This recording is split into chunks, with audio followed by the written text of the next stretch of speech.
Okay, hello everyone. Thank you all for coming. Today, let's continue learning from one of Master HsuanHua's senior disciples, Dharma Master HengLai. He is trained for 50 years with Master HsuanHua's Dharma. One of the most senior monks remaining. It's interesting because Master HsuanHua had a lot of Caucasian disciples, and he and Heng Shuo are one of the few remaining that survived all these years of training. So I'm always curious to find out, I don't want to sound racist, but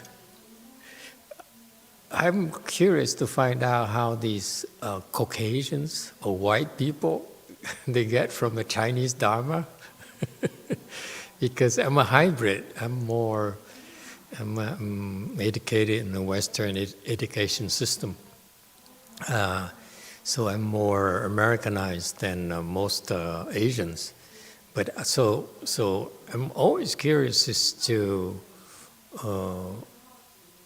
what Master HsuanHua taught these Caucasian disciples and what they were able to get from his teachings. For example, when I was younger, when I first started, I was very impressed with the Dharma speaking abilities of a American nun that is a disciple of Master HsuanHua, Venerable Heng as to maintain.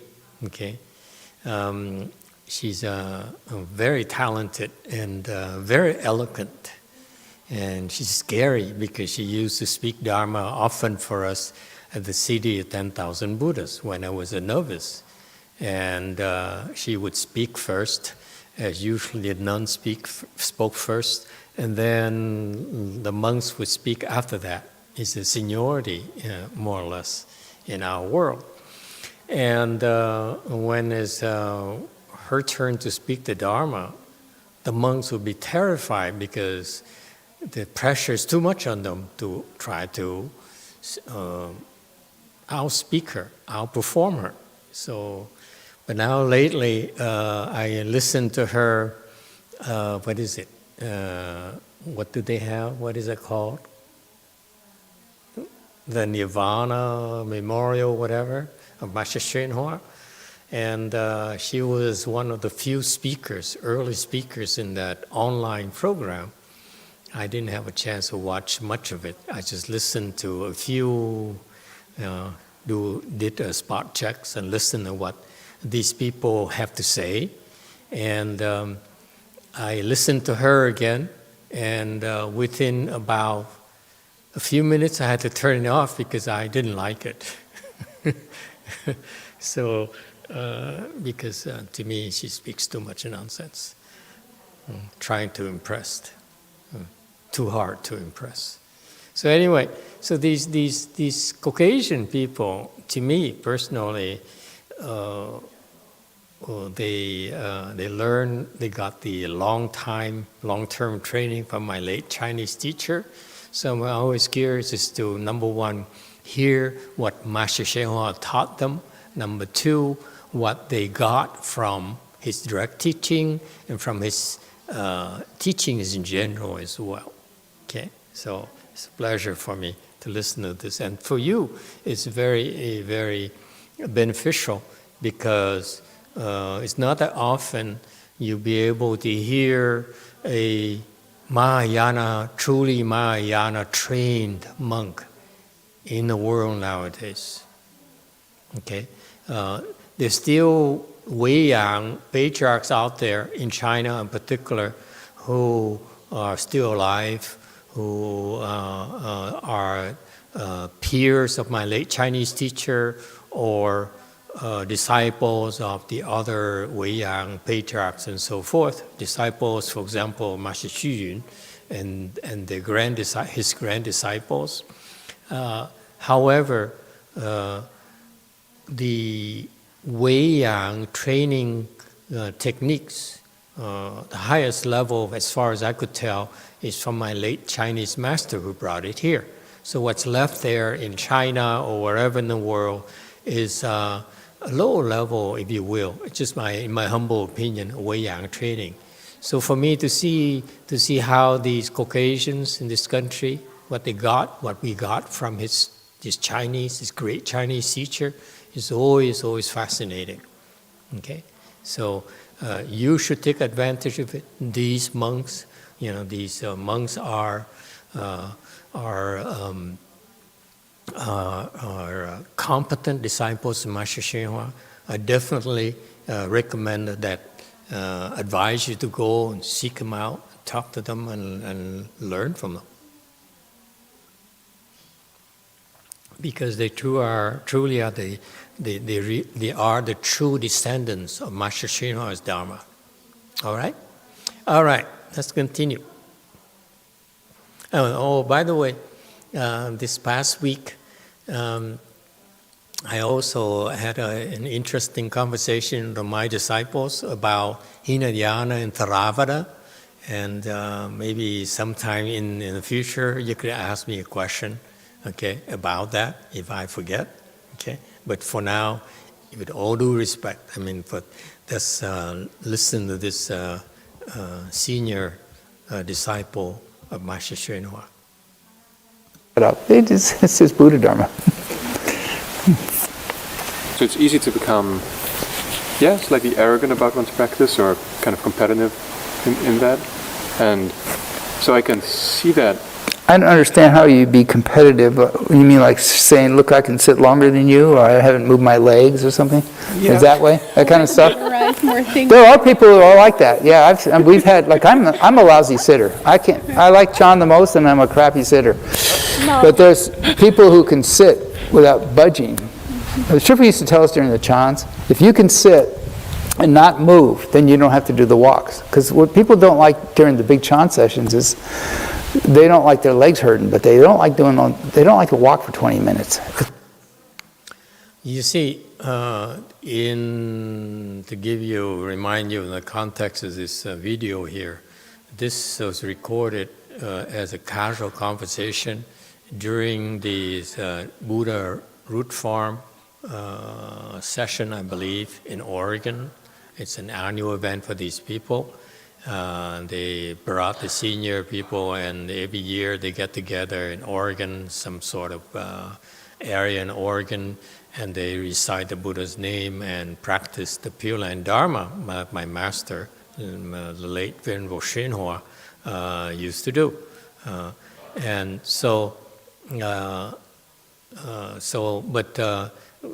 The way they do it is they have a general session where the Dharma masters would speak to the whole assembly, okay, like my master used to do, and then they also break it up into smaller groups, where you have a monk like this or a left-home person would be talking to a small group of people, so it's more intimate. They can field more questions, if you will, which is quite unusual. Because when they speak in a big assembly like this, they typically have prepared speeches. They don't allow you to ask too many questions. But for these small groups like this, you're free to talk about anything, and so you get to know this monk and nun personally, and so it's kind of interesting. So that's why, even though it's a Pure Land assembly, Pure Land gathering, but they talk about anything they want. And this monk here specializes in Chan, so that's why it's no surprise they ask him more about Chan, and he talks more about Chan than anything else. It's tiresome. You've been sitting for an hour, and now you got to walk for 20 minutes, and then you got to run. And you say, I just want to go to sleep. No, you got to get up and walk. So he says, those people who can sit without moving and not stay in the lotus, full lotus, they don't have to do the walks, but they can't move. They have to stay at full lotus, and they have to stay awake. If you can do that, then you don't have to do the walks. And there was competitiveness to do that from a couple of people. Me, I've never been into that because I'm completely attached to waking up. I don't care who beats me. You want to be number one? Go ahead. Show me how to do it. You can be my teacher. That's the attitude we're supposed to have. You know, we're the opposite. In Buddhism, it's the opposite. Oh, you're better than I am. Good. Oh, you'll be my new teacher. That's how you're supposed to be. Okay, you see that? He says, as long as you show me how to become awakened, become enlightened, that's what he means, then I learn from you, or you can be my teacher. And it's a very American attitude. Okay, they're very goal-oriented. The Asians are different. Our culture is different, I believe. In the Asians, we are brainwashed, if you will, to be sheeps, to follow the flock, not to stand out. Okay, we just do what we're told. Whereas these are Caucasians, they just say, you know, they have a goal they set for themselves and they go after it. Am I correct? I know I'm not Caucasian. I shouldn't be speaking on behalf of Caucasian people. You agree, disagree? Luckily today, we have a Caucasian person. Yes. 2, yes. Halfway. He's half and half. Give him a microphone so that everyone can hear him. Black. I agree halfway. In what way?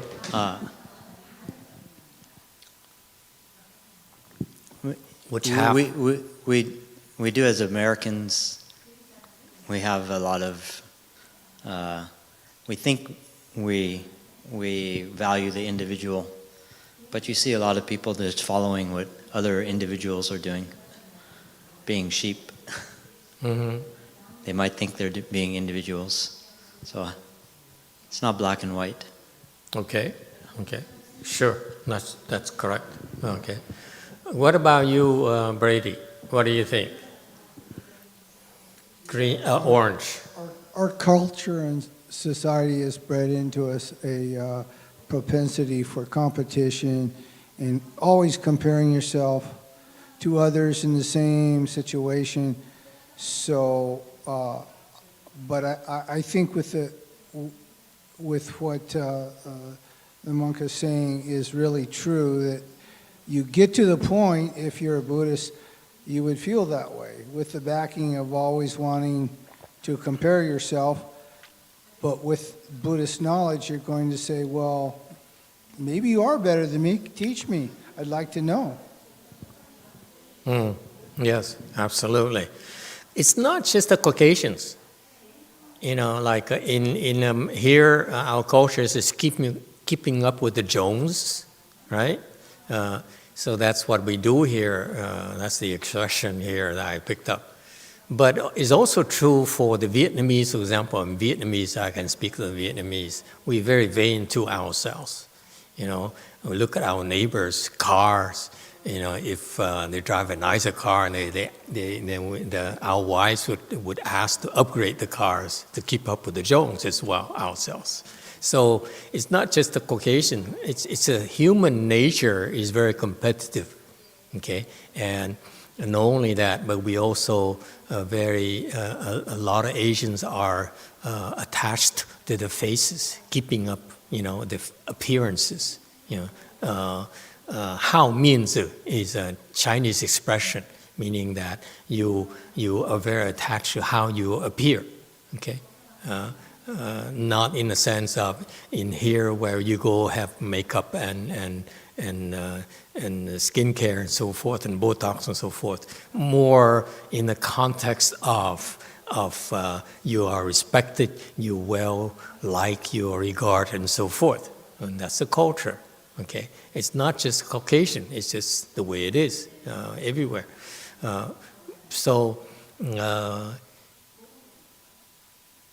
When you talk about competitiveness, I don't look at it as competitiveness. I look at it as a natural rivalry. Okay, we all is the nature of the Great Assembly of having many people getting together is that we help each other improve or work harder. This peer pressure, so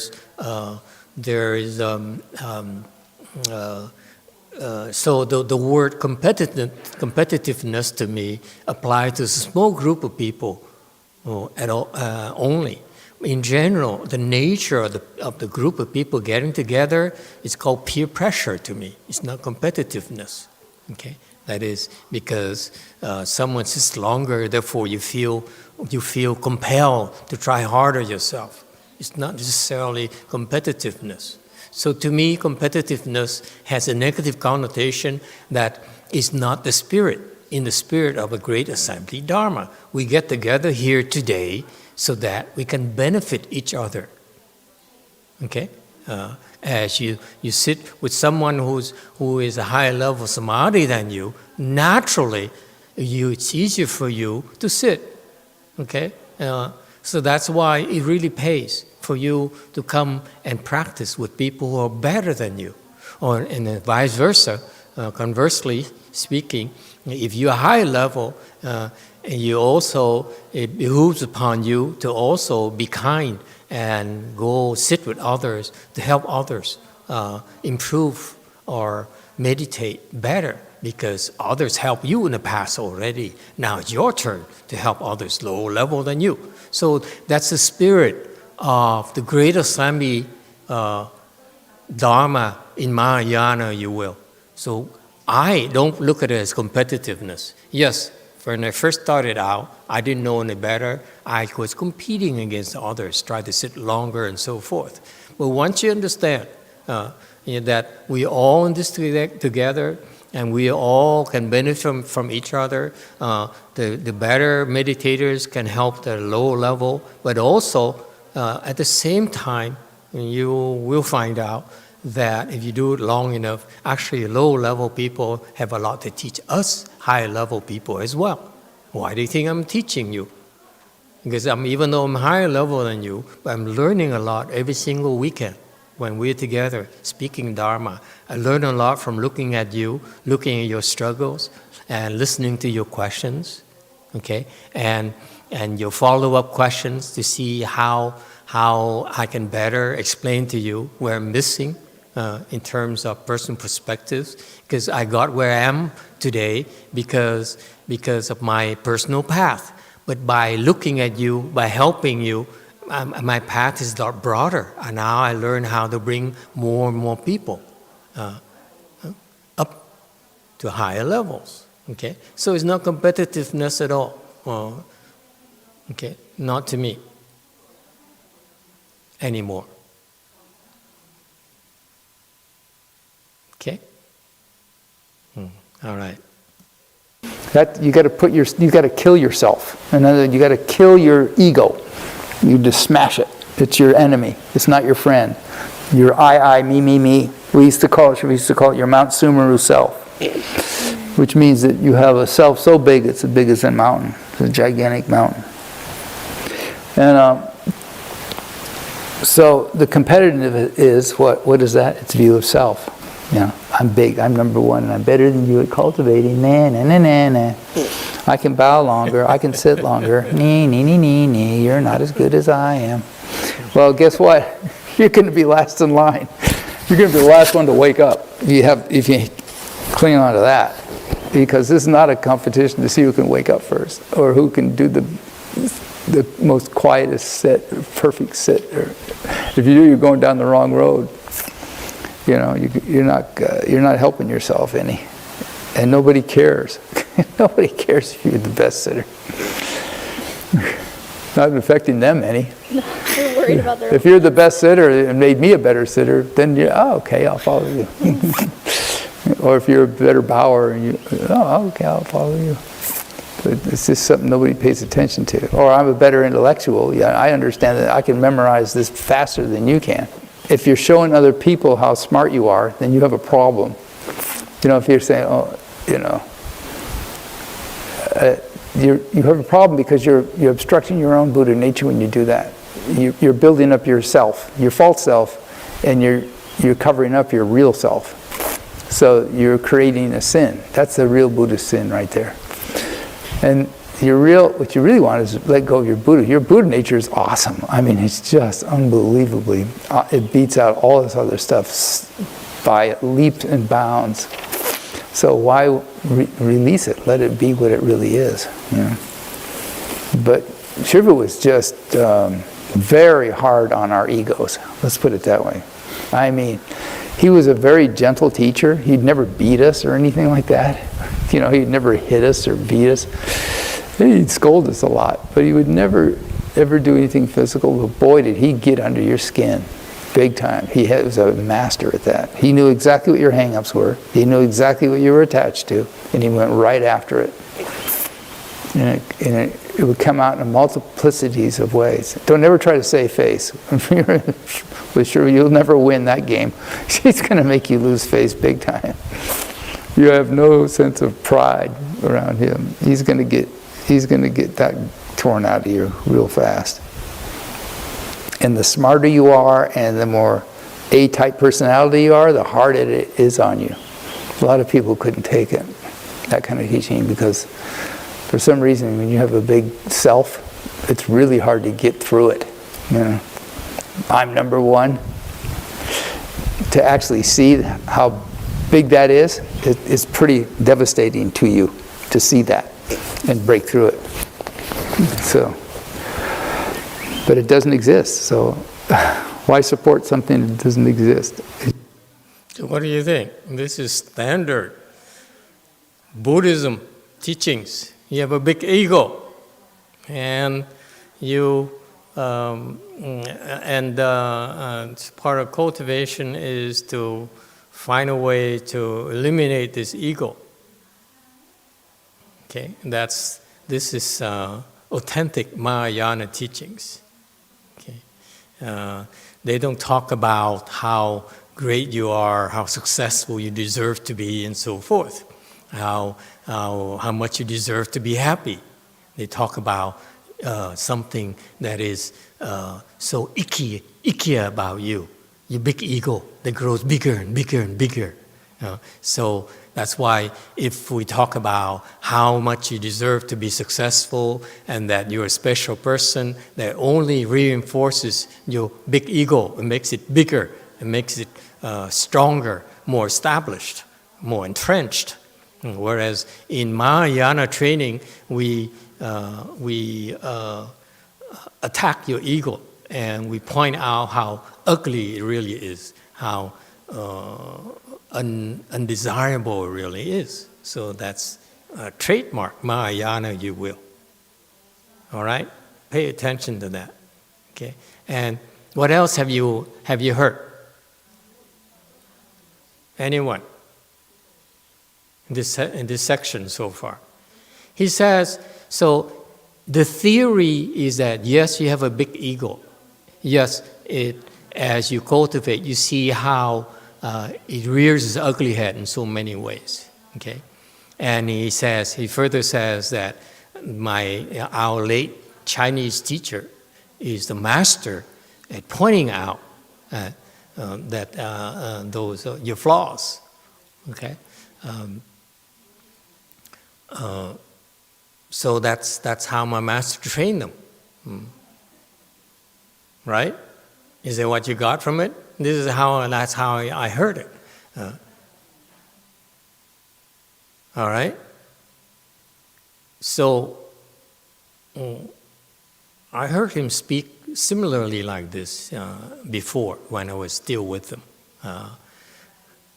But when I listened to it, when I heard it, my question was that, I have the same questions as of today. My question is that, so I have a big ego. How do I get rid of it? It's okay for you to point out to me I have a big ego. Fine. Can you tell me how to get rid of it? See, I'm even more Americanized than this American monk. You see my point? He says, you have a big problem. You have a big ego. And it's in the way of Buddha nature. I say, fine, you're right. You're the experienced person. Can you show me how to get rid of it? Like your master showed you how to get rid of yours.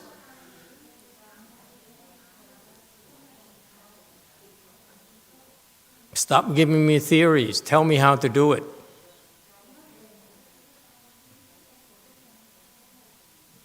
It just causes you suffering.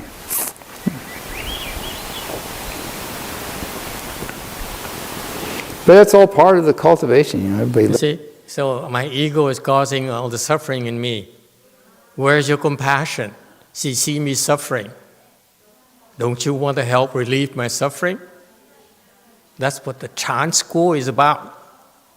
Help us relieve our suffering. Don't tell me I'm suffering alone. Help me relieve it.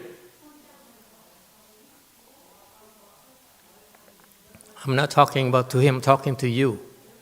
Okay? If I train you, you have to be someday be able to relieve people's suffering. Don't just talk about their suffering.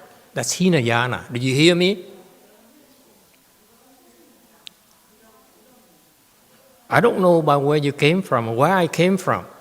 In my business school training, in my corporate training, you don't bring up a problem unless you offer a solution. Okay?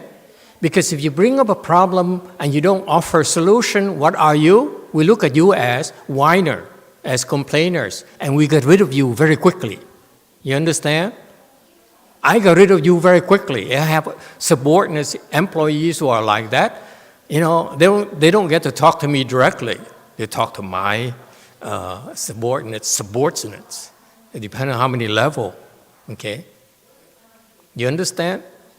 If all you do is whine and complain, I don't want to hear from you. Give me a solution. Offer me a solution. Okay? Offer suggestions. That's how it's done here. Learns from that stuff. Buddhism, it's never like, oh, I've lost my face. I have no pride left. They got up my trip. Everybody sees what I'm all about. I'm going to leave. I can't take it anymore. What are you going to leave for? You're still got a Buddha nature. You need to break through to it. It's like you've fallen, like you're trying to do something, a really hard exercise, like you're a gymnast. You're trying to do a real fancy gymnast thing. And you keep failing at it and you fall on the mats and you're all beat up and bruised up. Well, in Buddhism, you just pick yourself up, dust yourself off, try again. You listen to Master HsuanHua's teachings. Yes, he talked about ego, and he talked about the ugliness, the ickiness of the ego. Okay? But does he say you need to break through to your Buddha nature? Listen carefully, you Chinese people.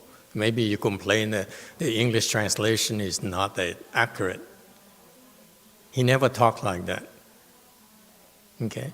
He never said you need to break through. Because as soon as you are aware that you have an ego, as soon you're aware your ego is your source of suffering, you don't need to be reminded that you need to break through. Right? It's superfluous. Agree, disagree? If you know already, naturally, you find a way to break through yourself. I don't need to remind you, unless you're very stupid.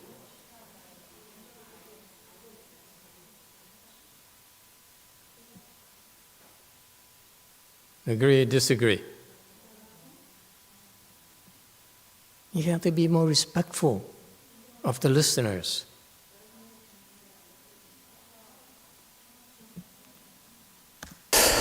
Going at it. Just keep cultivating. You're not going to be successful the first time? Fine. You're not going to be successful the 10,000th time? Fine. No problem. Keep working. That is so Chinese. You know, they grind it out. What is that also called? Korean as well. Yes or no? The Koreans, they grind it out. They specialize in grinding it out. What happened to Jung-in Sunim?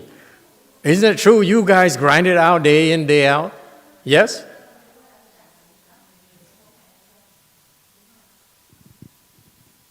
Yes, Master. What about the other Korean person here?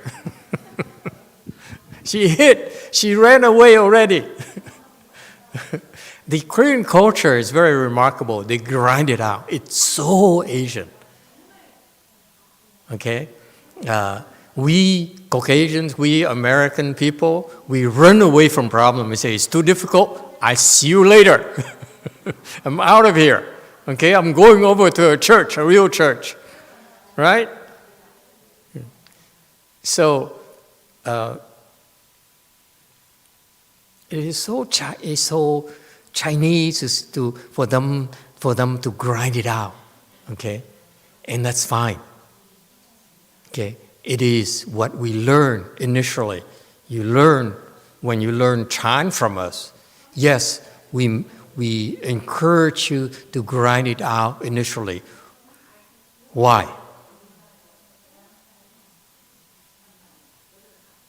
Why? In order to help you build a foundation. Part of a foundation, you need to be willing to grind it out. It's no replacement for hard work, for putting in the hours, for putting in the sweat. All right? It's no substitute for that. That's part of our foundation. You're not willing to do that. Chan is not for you. Okay? Yes, there's some people who are long time disciples who are not like that. When they first came, they said, no, I am not into sitting full lotus. It's too painful. You can talk to me about anything, but don't tell me about pain. Don't tell me about grinding it out. Don't tell me about enduring it. I like everything else except the grinding out, about the pain and the suffering. And I say, okay, let's talk about something else. How about gelato? Okay? Yeah. So these people, we talk to these people, these what I call losers. they hate it. They hate it when it's too painful. But you know what? It's funny because even though they don't like the pain, even though they so scared of the hard work and they're not used to it, when they hang around long enough, they naturally will decide to grind it out themselves. You don't have to tell them anymore to grind it out. Those who run away, okay, are the ones that don't have a chance to do it. You see that? So grinding it out is a natural thing for us. If you wanted something badly enough, you'll be willing to grind it out, won't you? It's our nature, is to be like that. Okay? All we need to do is to provide you with encouragement, with the environment, and with the guidance for you to eventually get there. Yes, but ultimately, part of our foundation is to be willing to do the grunt work, to put in the hard work. There's no substitute for that. All right? That's part of our foundation. It's okay. We're not going to force you. But I assure you, in my 15 years of teaching people, okay, of training people in Chan, all those who survive, who hung in there, are the ones who eventually are able to grind it out when necessary. Okay? That's all. That's a natural thing. Now, after that, okay, after it becomes part of your foundation, you no longer see it as grinding it out. That's the next level. Is it clear? It's a natural thing. Listen, when you got your first job, okay, from college, from high school, okay, and you're eager, and you look at you look forward to this paycheck and being able to go and buy yourself nice things and go to nice restaurants and pay for a nicer car and so forth. Okay. It's very, very easy for you to put in the hard work. Yes, you're eager to work harder. It's natural. Okay. But as you progress along your career, you find yourself naturally work harder, because as you make more money, as you have more responsibilities, naturally you have to work harder. That's all natural. You don't say, I need to grind it out anymore, do you? You say, I need to make more money. Yes? Only losers will say, oh, I need to work more hours. I don't like it, I hate it. Those are the ones who don't last. All right? So naturally, next state is that it becomes part of your skill set, is to be able to grind it out. Okay? So you don't see it as grinding it out anymore. You see it as part of your necessary work. Okay? And then there's higher levels, of course. So there's no need to talk about grinding it out anymore. So ultimately, when you first start with us, it's called grinding it out, okay? But it's only a test we throw at you to see how you react, and we adapt accordingly for you, for your sake. If you don't like to grind it out, we won't force you. We eventually will help you to be able to grind it out. Okay?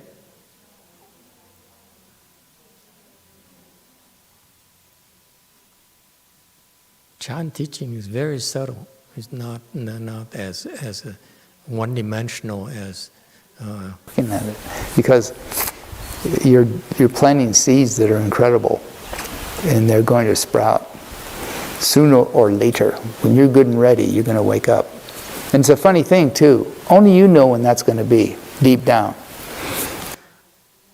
This is classic Mahayana. You plant seeds that will, as long as those seeds are great quality, eventually one day they will sprout. That's so Mahayana, classic Mahayana. It's so important. This is critical. This is why you need to listen to the people like him, okay? Because this is proper Dharma. You need to plant the seeds. You know, like you farming, you need to procure the good seeds for you to get a good crop. There's no substitute for that. Right? It's common sense. It's scientific. All right? It's not going to be somebody else. It's not going to be some deity or God or even a bodhisattva. Because if they could, they would. If they could just come down and wake us all up, they do it in a heartbeat. They can't. It's got to be you. And only you are the person who's going to finally get tired of living under this phony world and say, enough, enough. It's like the Buddha said, enough. I'm staying under this tree until I wake up. Enough of this nonsense. No more ascetic practices. No more of this, no more of that. I'm waking up. I ain't moving till I wake up from this tree. And because he had this profound thought, that's the end of it right here. They can drag my corpse away from here, but I ain't leaving until I wake up. And because he did that, he woke up. And we're all the same way.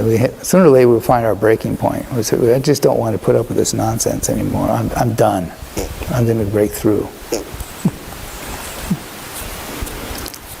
Other people, they're not tired of it yet. It's just they want to play games with themselves for a few more lives. Let me have a few more lives of goofing around. Okay, up to you. It's like Shifu always say, up to you. I wonder if you have anything to say about keeping up some determination, vigor, resolve. We're all in a kind of monastery. The problem with being in the regular outside monasteries, out in the regular world, is that it's full of distractions. I mean, it's chock. Now it's chock full of it. Nothing but distractions. That's all it is. It's a constant distractions, and that's what is the difficult part of being out there. That's the real essence of it. You get just about everything imaginable to distract you. From your cell phone on up, you know. Everybody now are in the cloud, right? They're all on social media, this and that. It's their whole life. You know, people even walk down the streets now without even looking where they're going. They just got their phone in their face. They're bumping into things and getting run over by cars and all kinds of stuff. And it's you know, that's the problem with that, because that distraction is just keeping you from focusing on cultivating. You know, you can't cultivate that way. You can't build up your mindfulness if you're going to be in the throes of all kinds of distractions. And that's the key issue. So always try to find a quiet place for yourself, even if you can't do it. You know, if you require for your studies or for your job or whatever, try your best during those times. But always try to find a quiet space, either in your home or your apartment or wherever you live, where you have a place to sit and to decompress, you know, every day, because you know you're in the regular world. And you see, I need to point it out to you. He used a word, what I call dirty word, mindfulness. Okay, in my world, the way mindfulness is used by the meditation teachers in this day and age is raise a red flag in my mind. But the way he used the word mindfulness, if you listen to it again, we don't have time to go over it again, but listen to it, it's proper. It's a proper way of using that word, mindfulness. Okay? So kudos to him.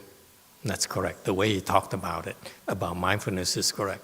The way the other teachers talk about mindfulness is they talk about mindfulness of chewing 25 times, or hugging trees, or smiling, or smelling roses, or being in the moment. That is worldly mindfulness. What he talked about is proper mindfulness. Okay? So he's correct. So this is why it's so important for you to listen to teachers like him, where they give you the proper set of references. Whereas then later when you listen to the other teachers, and you hear them talk about mindfulness, when they use the word mindful and mindfulness, their context is worldly, whereas this context is mindfulness during cultivation. Their mindfulness and the other guys are mindful of self-indulgence, being mindful when you are seeking pleasure, seeking happiness, okay? When you are growing your ego, reinforcing your ego, that mindfulness causes problems. Whereas this mindfulness here, during the context of cultivation, will reduce the ego. Is it clear? The distinction is very subtle, but unless you pay attention, you're going to get in trouble. So it's so critical, so important for you to listen to the proper teachers like him. All right? When you listen to him, these people long enough, you begin to see the frame of reference and not confuse that mindfulness as they talked about with the other guy's mindfulness. Okay? I'm stress again, mindfulness of the worldly Dharma as it's taught out there in those tons of books. Okay? Whereas the proper mindfulness that this monk talks about, very few teachers are able to talk like that nowadays. So enjoy, be grateful. Okay? You're not in a monastery, so that's the reasons for monasteries. I mean, really. Now, once you, like a sage, will be able to go into those kind of environments and not have them turn. He won't be turned by them. He'll have this, what's called his samadhi power going. But we don't have that. We don't have that samadhi power. So how do we get it? You just keep working on it when you can. Find a spot, find a time, set it aside, and say, this is my quiet time. This is my special time. This is my cultivation time. And then during the day when you're working, start building on being mindful of whatever you're working on. Don't try to, not work on something when you need to work on something. Like if you're in school, you got to study what you need to study. Just try to bring yourself into the present as much as possible. Keep working on that. That's a form of cultivation. Use every trick in the book to bring yourself into the present and try to stay away from thinking about tomorrow and yesterday. And you just keep working that. It starts to give you it'll start giving you some results. Also, you become very effective at what you're doing because you're here. You're focused on it. You're there. You're not daydreaming. You're there. What is that? I'm going to clue you in. Again, what he talked about is correct, is accurate. However, I will add one more word to describe his mindfulness. It's Hinayana Mindfulness. Okay? Mahayana Mindfulness approach is different. You're dealing with the presence. There is probably a large group of us that is kind of in that somewhat beginning to intermediate stage, and maybe we have our toes in the water, but we're wondering how deep to go and how fast and where it's safe to swim and where it isn't, and we're trying to find our way. People set their own pace. It's about pacing yourself. You see, okay, am I ready for this now? Like I lived at Gold Mountain from when I moved in till I think I left. I finally took refuge in '73. I think I was the longest person to be around Sherpa that long and not take refuge. That's how slow I am. So everybody has their own pace, and so the big thing to be aware of is don't let others pressure you, or don't feel pressured by other outside influences concerning this matter. This is between you, yourself, the Buddhas, and the Bodhisattvas. This has nothing to do with anybody else. It's none of their business. And when you're good and ready, you'll be good and ready. When you're not good and ready, or you're not sure you're good and ready, just do it. You want to dig yourself in a little deeper, fine. Do a session, do a full session. Do a 28-day repentance ceremony. They're very effective. Or do a chan, in the winter. Or say, okay, this year I'm going to do, this and that. Let's see if I can do that. And do I want to go further or not? Because when you do even if you don't kai wu, most people don't wake up, don't have a great enlightenment, you're still going to get all kind of benefit out of a long, especially a big chan or a big recitation or bowing session. You'll start feeling tingly all over you, very light, light and easy. If you do it, if you really work hard, you'll start getting light and easy. You'll feel almost light on your toes when you walk near the, usually that happens with me about halfway to 3/4 of the way into the session. And, Yes, question. I love his eyebrows. I hope when I reach to be 100 years old like he, my eyebrows will be just as good looking. He must be 100 years old, isn't he? Yes, the internet has a question. Master, what is your opinion on presence?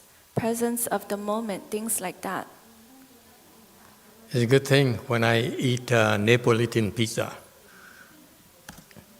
Things are starting to tingle. Things are starting to happen. Only when it matters, okay? That's what I mean. When I eat, when I drink, that's when I want to be in the present. You don't need to remind me. I say,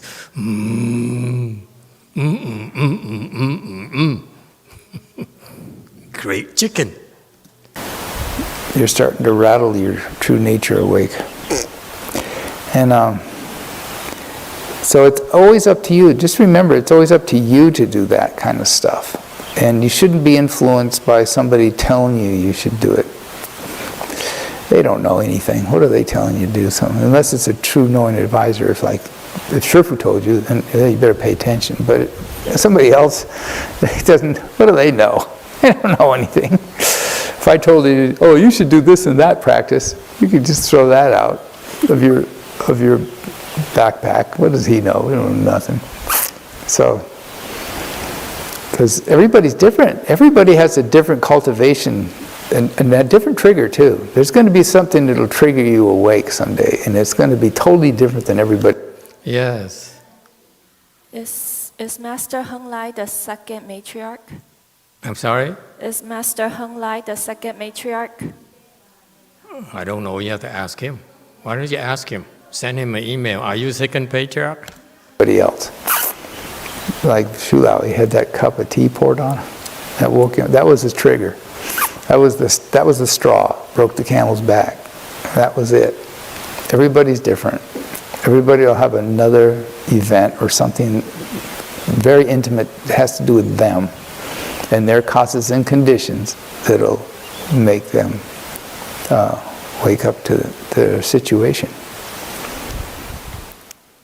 Okay, very good. Excellent. Okay.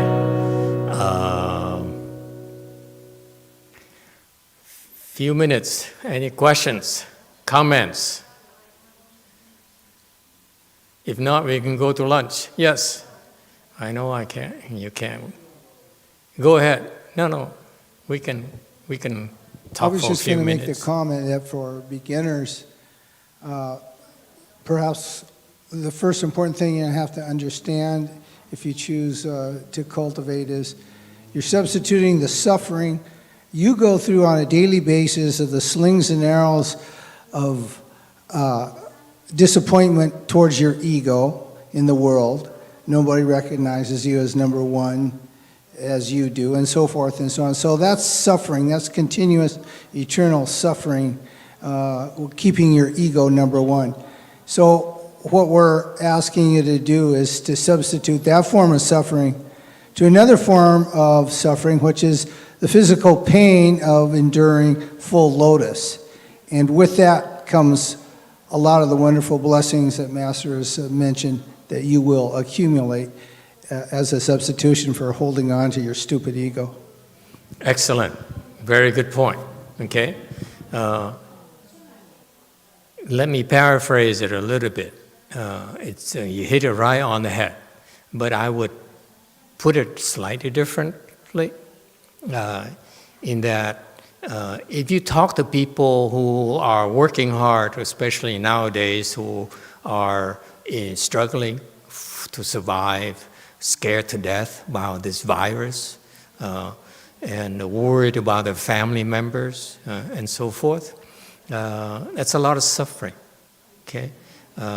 So if you talk to these people who are suffering already, to tell them you need to suffer more, no one's going to come to our Chan classes. Okay, it's not advisable. On the other hand, the typical commercial approach is to say, "Oh, don't worry, you come here and you have a good time, you feel good about yourself," and so forth. That is misleading as well. Okay, it's too commercial for me. So the fact of the matter is that if you practice, whether it's Tai Chi, whether it's Qigong, whether it's yoga or Chan or anything for that matter, some kind of spiritual practices, okay? What you're doing is that if you hang in there, all these disciplines will allow you to develop the skills and the ability to be able to make your suffering more tolerable. And that's a fact. Okay? That's why they're useful to society. So we all have the same common purpose where you developing the skills. We training you to develop the skills to be able to improve yourself and be able to endure the suffering, your daily suffering, much better. Okay?